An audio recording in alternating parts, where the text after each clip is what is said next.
ಮಧುಗಿರಿ ಹಾಗೂ ತಿಪಟೂರು ಸಾರಿಗೆ ಇಲಾಖೆಯಲ್ಲಿ ಮಧ್ಯವರ್ತಿಗಳ ಹಾವಳಿ ಹೆಚ್ಚಿರುವ ಬಗ್ಗೆ ಕೇಳಿಬಂದ ಸಾರ್ವಜನಿಕ ಆರೋಪದ ಮೇರೆಗೆ 3 ಕಡೆ ಏಕಕಾಲಕ್ಕೆ ಲೋಕಾಯುಕ್ತ ಅಧಿಕಾರಿಗಳ ತಂಡ ದಾಳಿ ನಡೆಸಿ ತಪಾಸಣೆ ನಡೆಸುತ್ತಿದ್ದಾರೆ.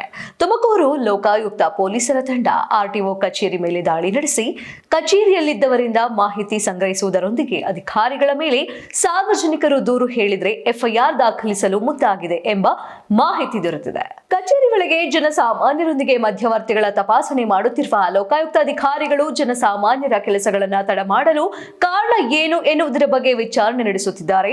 ಸದ್ಯದ ಸ್ಥಿತಿಯಲ್ಲಿ ಆರ್ಟಿಒ ಕಚೇರಿಯಲ್ಲಿ ತಪಾಸಣೆ ನಡೆಸುತ್ತಿದ್ದು ದಾಖಲೆಗಳನ್ನು ಪರಿಶೀಲನೆ ನಡೆಸುತ್ತಿದ್ದಾರೆ. ಇನ್ನು ಕಚೇರಿಯಲ್ಲಿ ಏನೇನು ನಡೆಯುತ್ತಿದೆ ಎಂಬ ಕುತೂಹಲಕ್ಕೆ ಲೋಕಾಯುಕ್ತ ಅಧಿಕಾರಿಗಳು ಹೇಳಬೇಕಿದೆ.